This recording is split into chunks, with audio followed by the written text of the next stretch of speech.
Welcome to the Homegirl Happy Hour podcast, real estate, real life, and zero scripts. I'm your homegirl, Sarah Gandry, and every week we start with real estate and somehow end up talking about everything else. Grab a drink because it is officially happy hour. Let's get into it.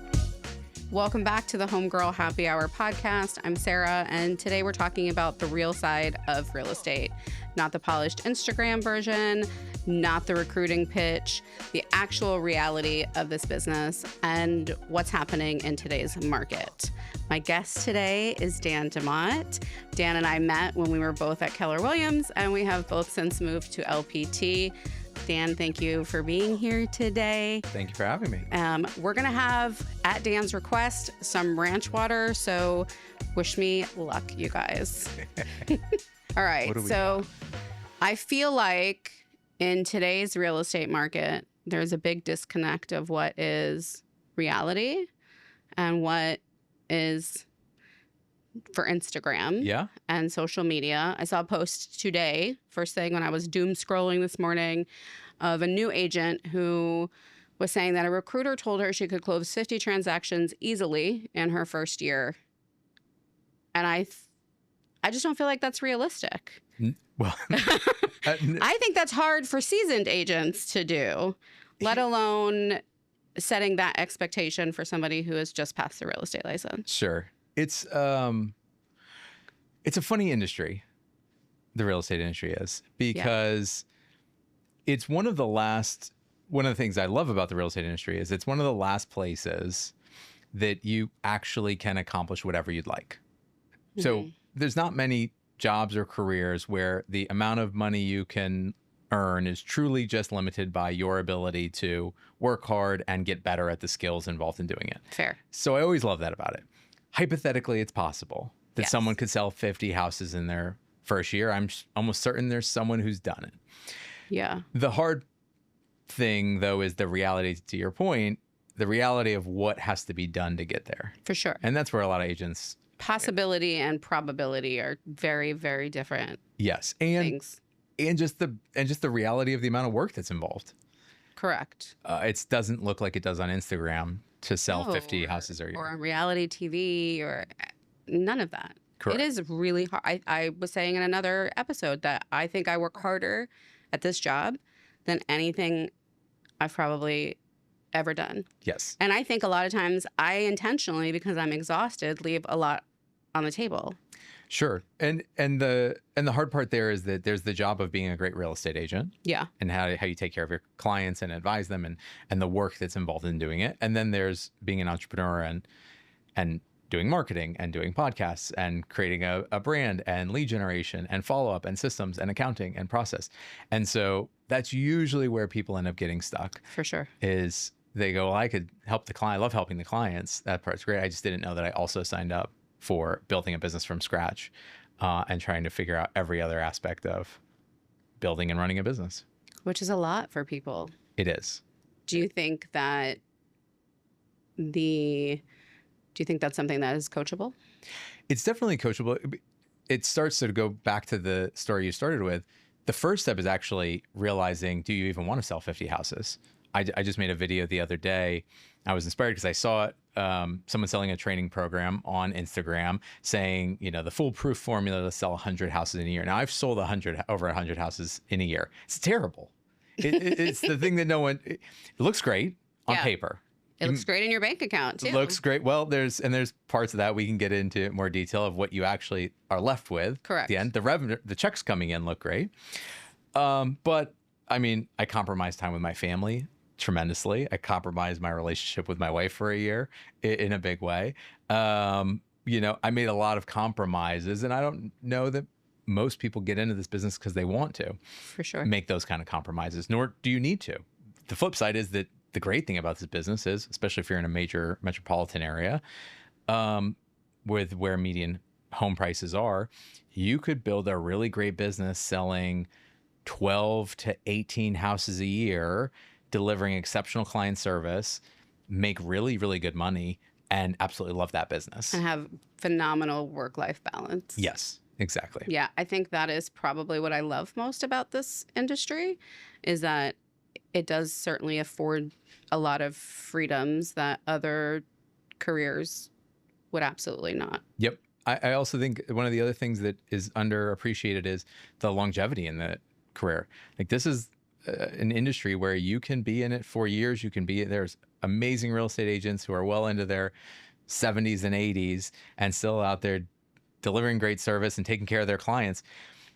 And like you said, if you reframe if our industry reframes the conversation around, instead of making $1 million or selling 100 houses, if we reframe the conversation to, you could build a great business for yourself, deliver exceptional service to the people that you're entrusted to work with, have this amazing work-life balance, and make really good money compared to most other careers. But the whole conversation changes, and now it's something that's achievable and pleasant and enjoyable, and something that, why would you stop doing?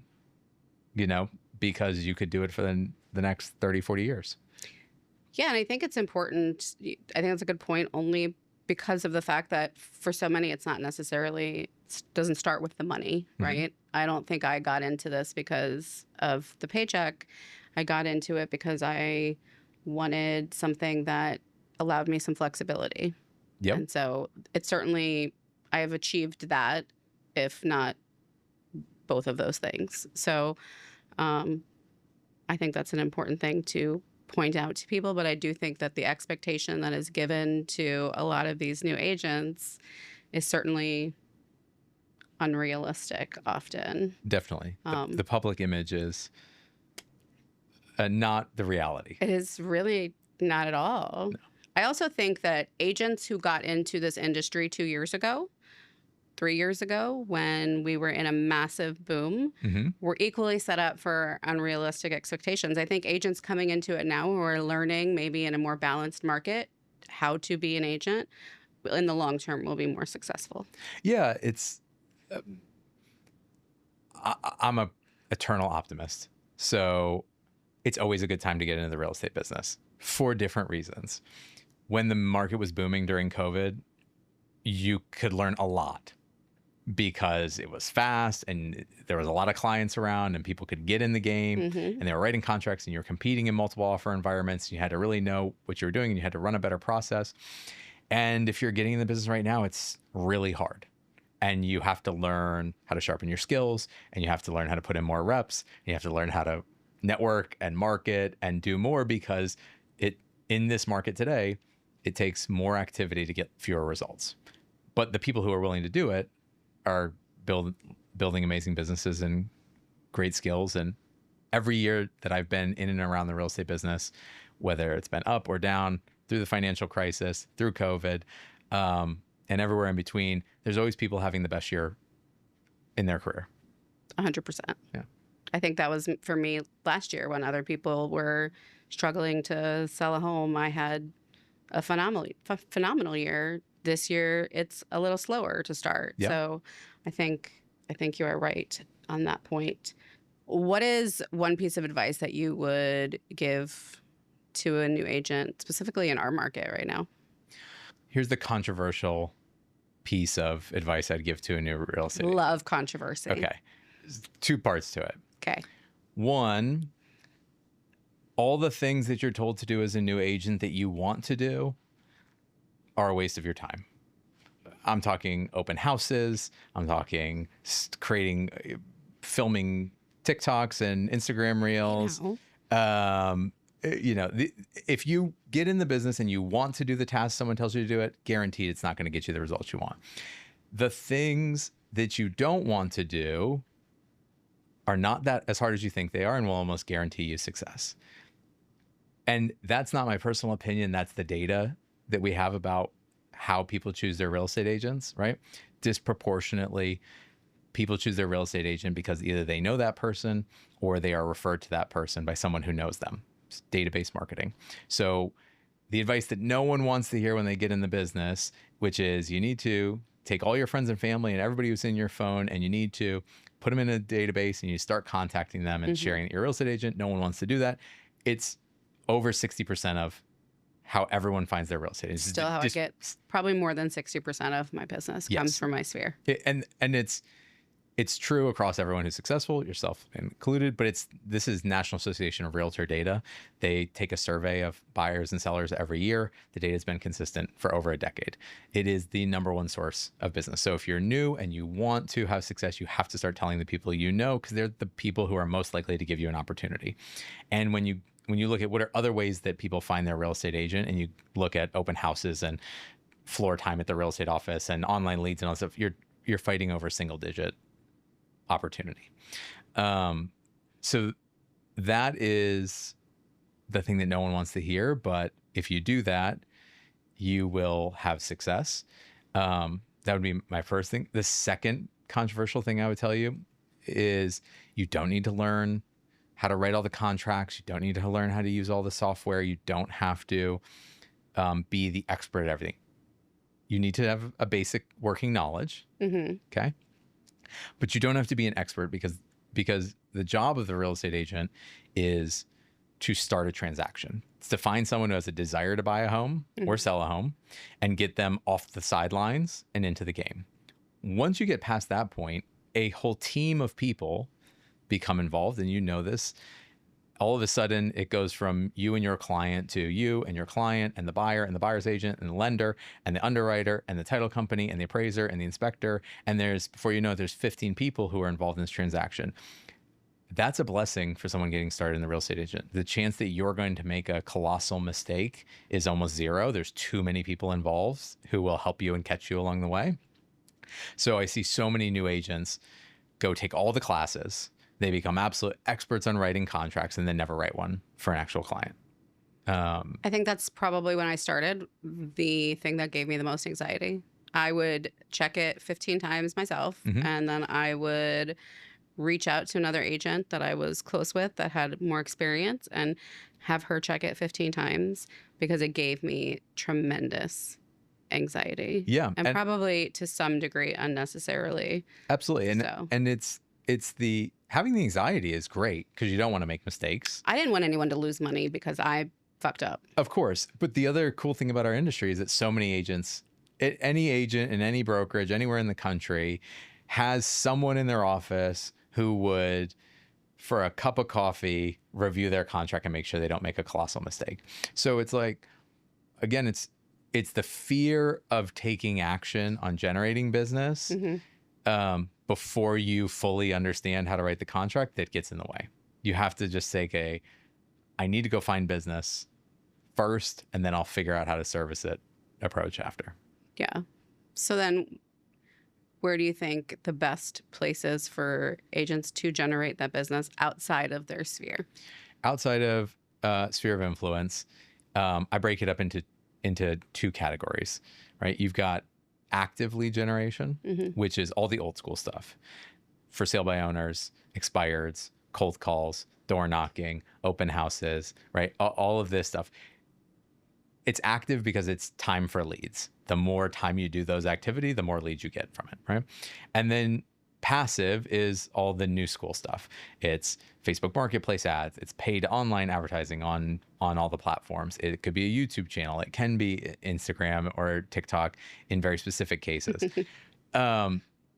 So the key is you pick one of each, the one you're most likely to do, and you do it. I think that's key, right? What are you actually, like, you can talk about it all day long, but what are you actually willing to sit down and carry out and execute? Yes. And because this is what I tell agents who are trying to learn any new skill.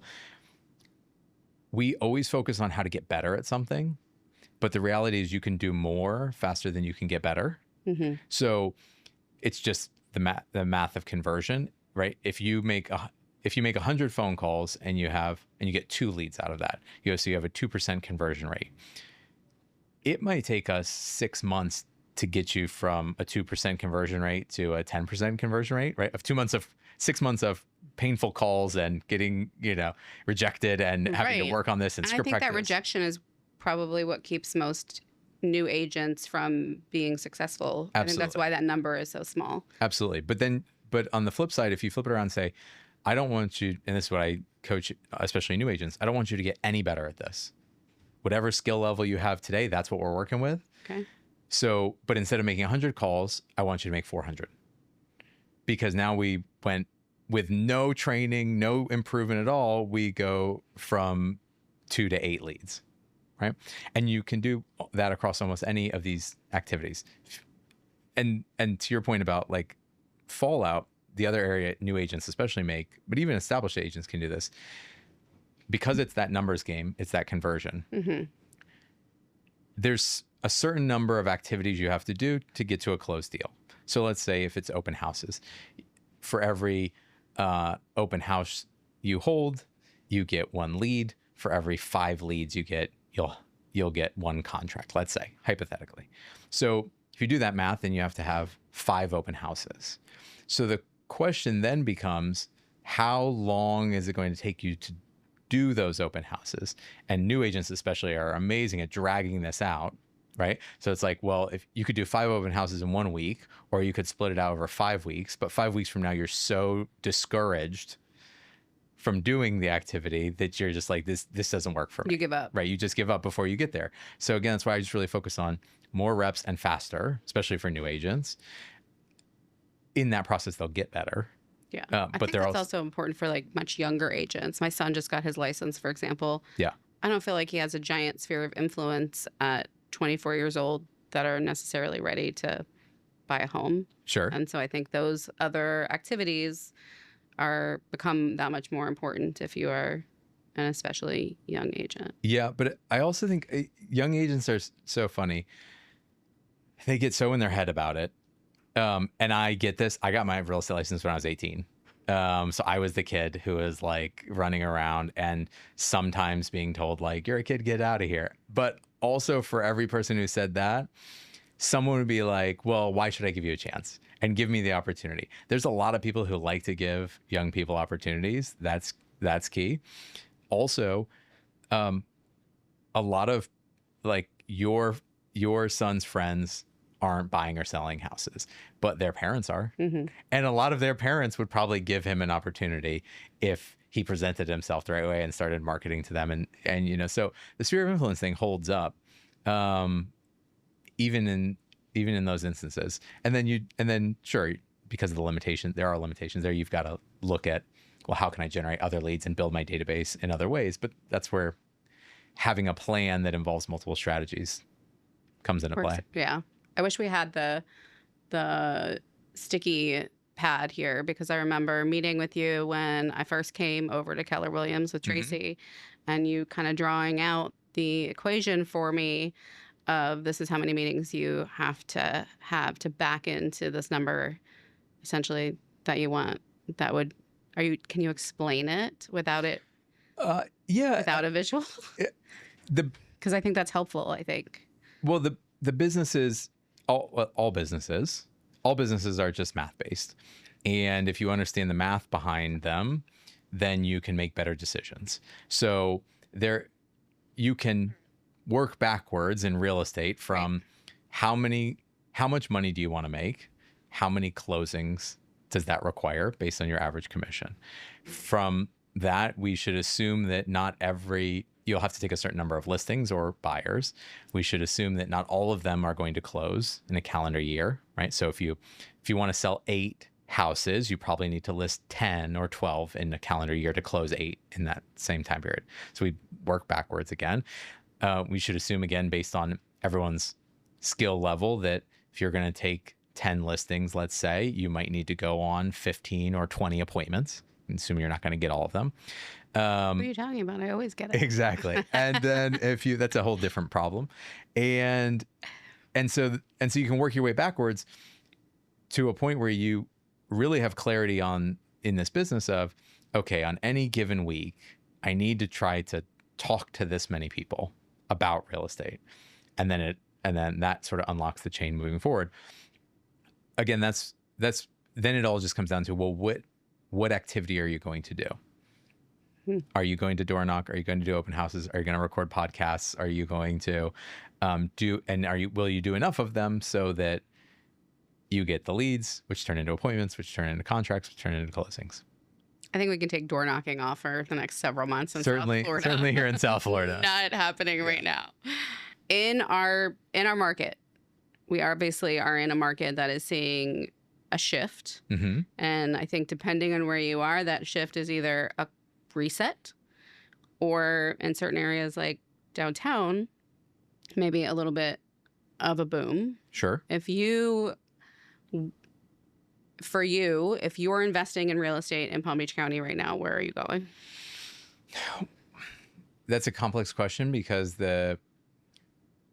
when you say investing, I would ask you to clarify. Am I investing in terms of I'm relocating from New York because I can get rid of my state tax burden and my company? There's just new data that came out from the IRS. Over 800 companies left the state of New York last year. Almost 400 of them came to Florida. Right. So are we investing because my company relocated here, or I'm looking to take up residency and get the tax savings? Downtown West Palm Beach is clearly going to have tremendous upside continuing. Yes. Moving forward. Are we investing down here for short-term rental income, and using tax strategies for that? Is that a smart investment still here, do you think?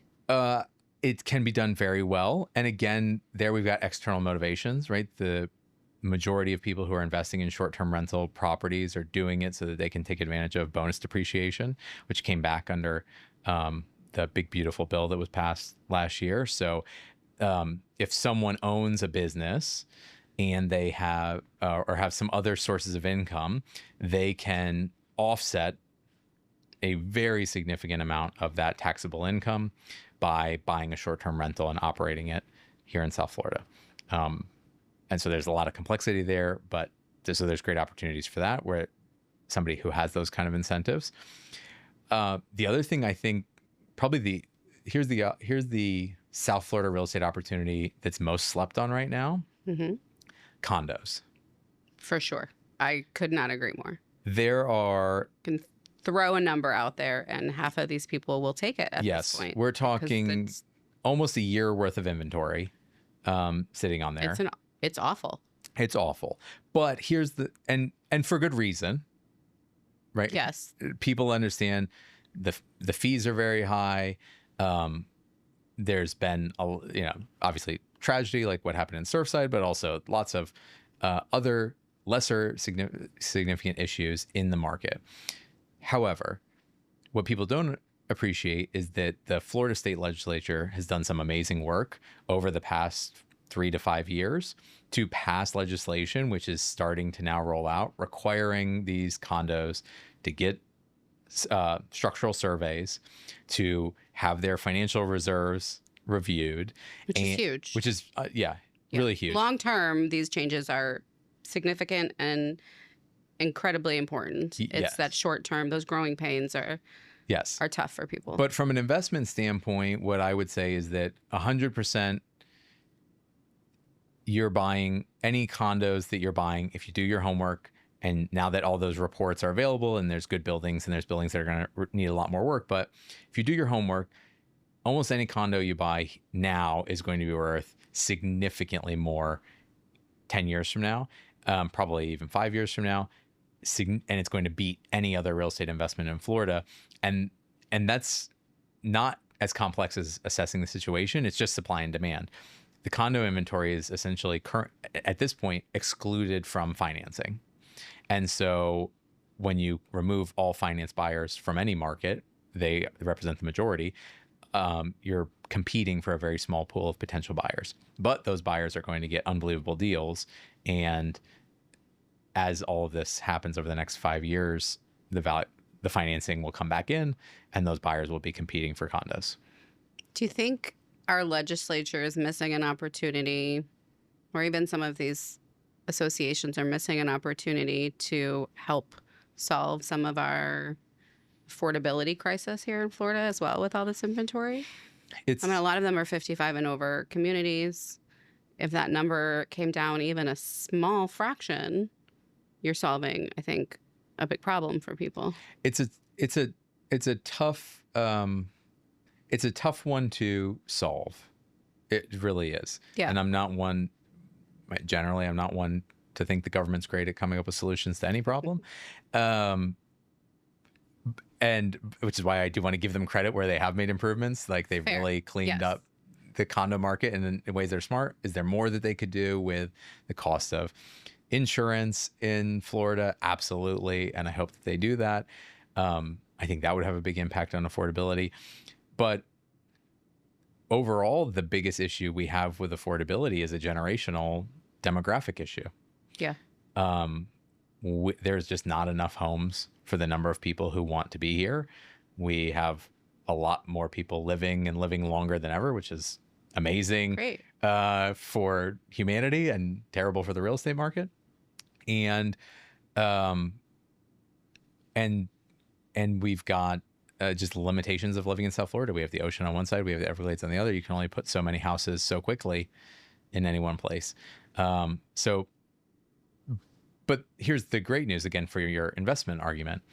That's a great underlying thesis if you want to invest in real estate, is to say that the reality is more people will continue moving to Florida. It's not really possible to exponentially grow the supply, which would bring prices down.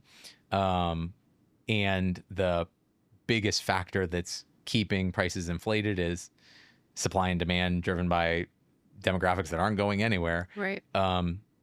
Makes it a pretty good bet. So while we're on this legislative topic, I would love to hear your thoughts on removing or partially removing property taxes. I think that the push to remove property taxes in Florida is an absolute joke. I think it's some pandering to some degree, but I think you're being kind. I think it's a distraction from other issues that would merit discussion. Yeah. But there are things that, and here's my reasoning for that. They are high. I will say that was fine when real estate in Florida was very affordable. That worked. My issue with the Florida state legislature's approach to the property taxes is that what's occurred so far is essentially a agreement to figure out how to do this and set a deadline with no viable strategies involved. And essentially what they've said is to all the cities and counties that rely on property taxes, figure it out. Which just doesn't seem like a great way to govern personally. But my bigger gripe is that there are things that they could do very easily to help and that they've opted out of doing. So the simplest one would be adjusting our homestead exemption for inflation, right? If you take the homestead exemption and Florida's homestead exemption amount has been changed twice or set twice. So depending on which one you pick and adjust for inflation, you get slightly different numbers, but both are close. The inflation adjusted exemption should be double what it is today, should be over $100,000.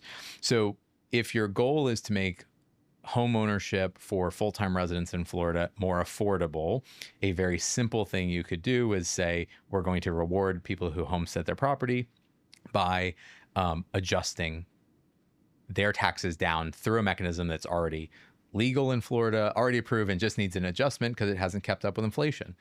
So that to me is simple enough. Very simple and straightforward, an option which has never even been discussed. Correct. Which again begs the question of what is the ultimate goal, if there even is one. Right. Exactly. That you can take that one step further and go to the federal level. Same thing if the federal government wanted to help adjust affordability, the simplest mechanism that they could adjust for inflation would be the homestead, the exemption on capital gains tax for your primary residence, which is currently set at $500,000 for a married couple. And again, when you look at how much home prices have risen, that's significantly behind on a percentage basis, whether that's a median home price or adjusted for inflation. And that one has a huge impact. Honestly, I think bigger than the homestead exemption, because that ceiling at $500,000 has locked people in. And really a big part of why we have so low inventory nationally is we've got people who've done extremely well with their real estate, which is great. However, they may be living in a home that no longer suits their needs because the tax burden of selling it right? Because they've exceeded that $500,000 capital gains. I would not sell my house right now for that reason. Sure. So you've got that, and I think it's a big one. Again, very easy for the federal government to fix. And again, no one discussing it at all except for us. And then you've got, the other big factor you've got is the lock-in with the COVID era rates. And again, there's this generational divide there where you've got disproportionately the boomer generation who owns their homes. They've owned them for a long time. They can't sell them because of capital gains tax, which again, I'm completely sympathetic to that. You've got a lot of them that own their home without a mortgage because they had 30-year mortgages and they've owned the houses for more than 30 years. They've paid them off. And so again, there's implications for them to make that change. And then the ones that kept a mortgage borrowed disproportionately during COVID when rates were below 3%. And why would they ever consider leaving that mortgage? And I can't blame them for any of those situations. Sometimes you have both of those. Yeah. So there's,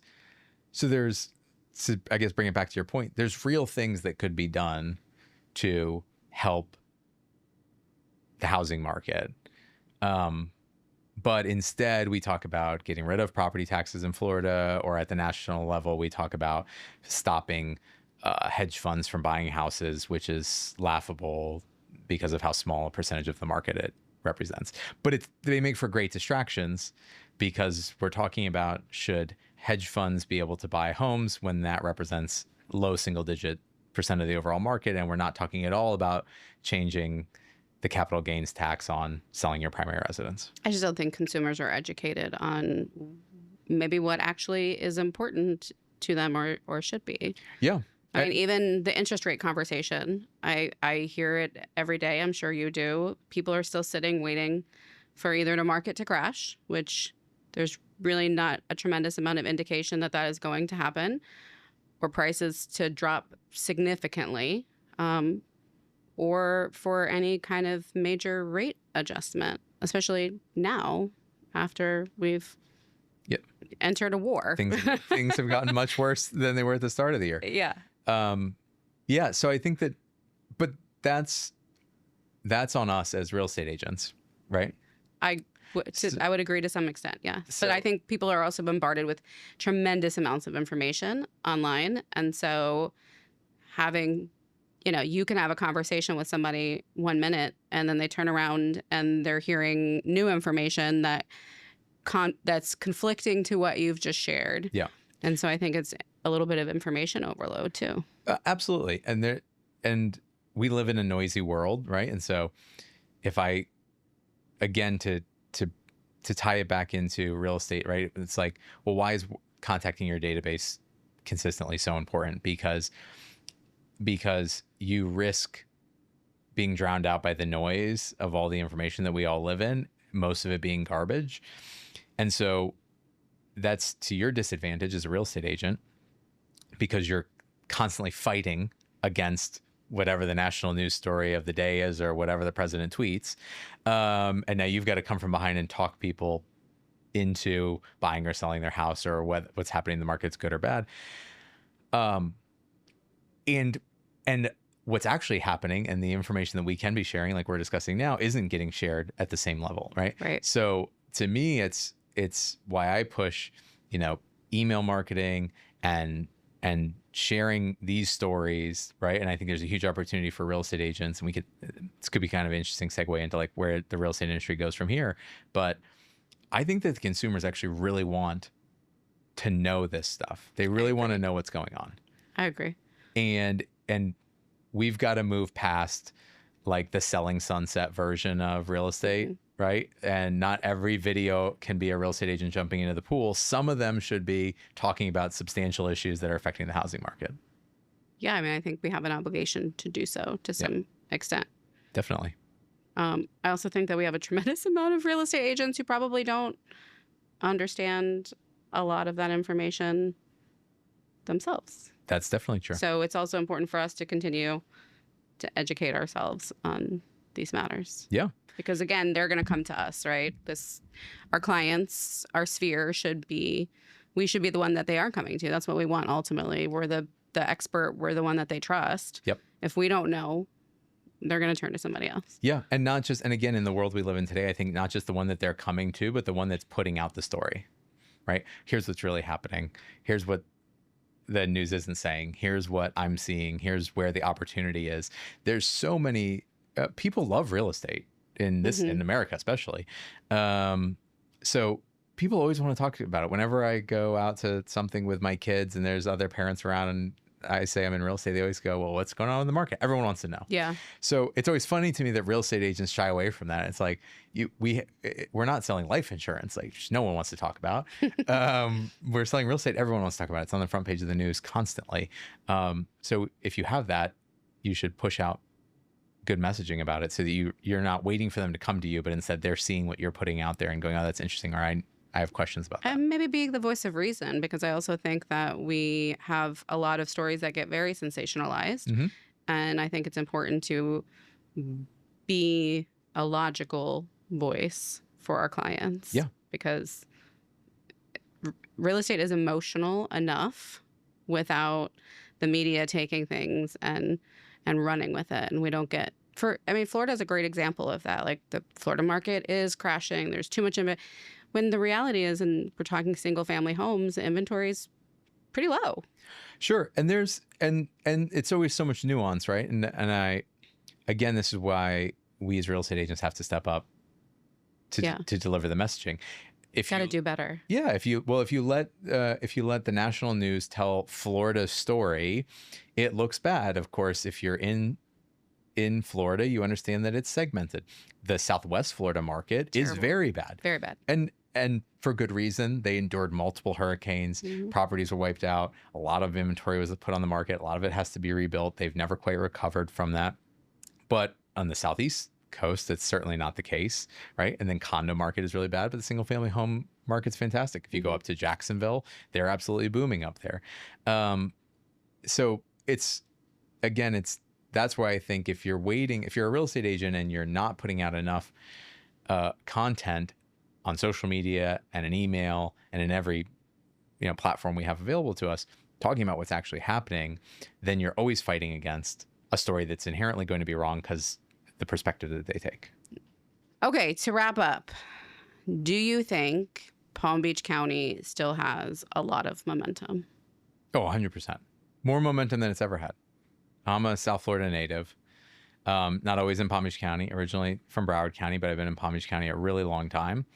And it has more momentum than it's ever had. And it's fundamentally different post-COVID. And because what changed, we talked about earlier, the data out on the number of companies that relocated. These are real jobs. These are real businesses and real jobs. And the trickle-down effect for the South Florida economy is tremendous from that.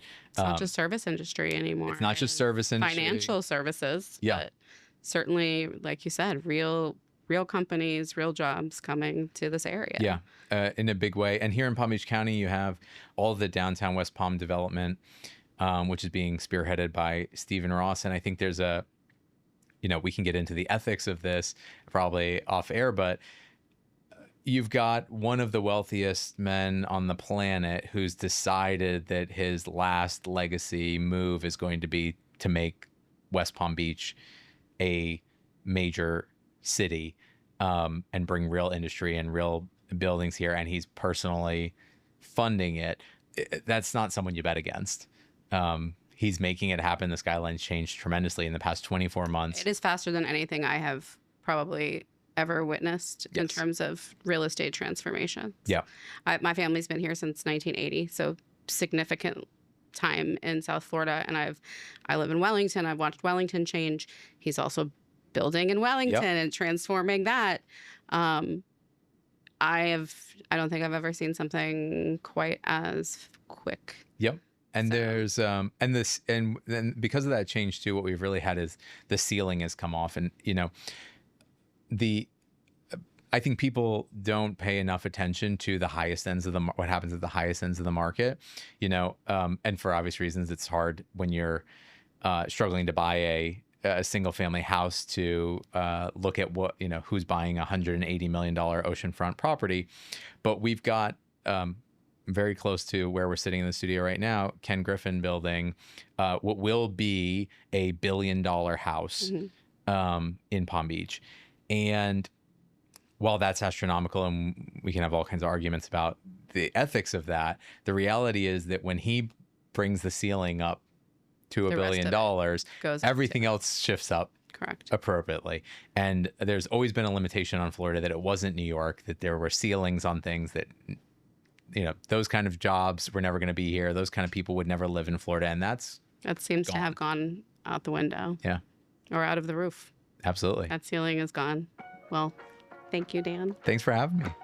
I think the biggest takeaway from today is that there's a huge difference between perception and reality in both this industry and this market. Real estate isn't always as easy or as glamorous as social media makes it to look, and today's market is a lot more nuanced than the headlines would have you believe. Dan, thank you so much for coming and for being here and for having this candid conversation with me.